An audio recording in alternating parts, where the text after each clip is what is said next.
শিমুল, তেলের বোতলগুলো নামা, সাবানগুলো নামা। রাখছস, কাজ কর। বাবাজি ভালো সোয়াবিন তেল আছে? হ্যাঁ আছে তো, আর কি লাগবে? আচ্ছা আমার 1 লিটার তেল দাও, আর ভালো দেখে গায়ে মাখান সাবান দাও, আর 2 কেজি চাউল দিও। আচ্ছা দিচ্ছি। শিমুল, জি ভাই। এক কাজ কর, 2 লিটার তেল দে, একটা গ্রিলের সাবান দে, ঠিক আছে? আর শোন, ওই জায়গা থেকে 2 কেজি চাল দে, বুঝতে পারছস? আচ্ছা ভাই। দে, তাতে দে।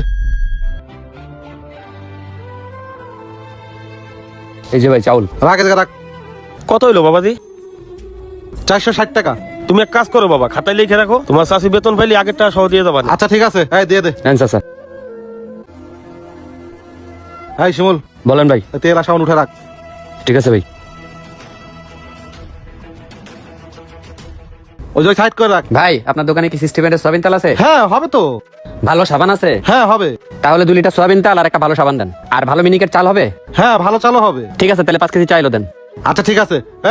1 লিটারের যে 60 তেল দে, আর 5 কেজি মিনিকেট চাল দে, তাতে প্যাক করে দে। আচ্ছা ভাই, কত হইছে? 5 কেজি চাল, 1 লিটার তেল, একটা সাবান, ভাই 1050 টাকা হইছে। ও 1050 টাকা না? জি ভাই। এই যে ভাই টাকাটা। আচ্ছা ভাই, আবার আইসেন। ঠিক আছে ভাই, আসবো। ভাই আমি মূর্খ সূক্ষ্ম মানুষ, একটা কথা জিগাই, আপনি আবার রাগ করেন না। কি কবি ক? ভাই একটা কাস্টমার আসলো, তেল সাবান উঠাইতে বলেন, আর একটা কাস্টমার আসলো, তেল সাবান নামাইতে বললেন। বুঝলাম না বিষয়টা ভাই। ওরে গাধা, প্রথমে যে কাস্টমারটা আইছে ওটা তো বাকি নিছে, ওরে যদি ব্র্যান্ডের জিনিস দিই আমার কি পুষাইবো? আর পরে যে কাস্টমার আইছে ব্র্যান্ডের জিনিস দিছে, নগদ টাকা দিছে, আমার পুষাইছে। শোন, লোকাল জিনিস কিনা পরে কম দাম, গায়ে থেকে ব্র্যান্ডের, বেচলে লাভ হয় দ্বিগুণ। এই জন্য বাকি কাস্টমার কাছে লোকাল জিনিস বিক্রি করি, আর ব্র্যান্ডের জিনিসের লাভ কম হয়, এই জন্য নগদ কাস্টমারের কাছে বিক্রি করি। এডি মাথার মধ্যে ঢুকে না, তুই ব্যবসা করে খাবি? যা কাজ কথা। আচ্ছা ভাই। এই শফিকের মা, এই ধরো চাইলার তেল নিয়ে আইছি, তাড়াতাড়ি ভাত রান্ধো, খিদে লাগছে। আব্বা কি চালানো ডেলি? এই চালের ভাত খাওয়া যায় না, ভালো চাল আনতে পারো না?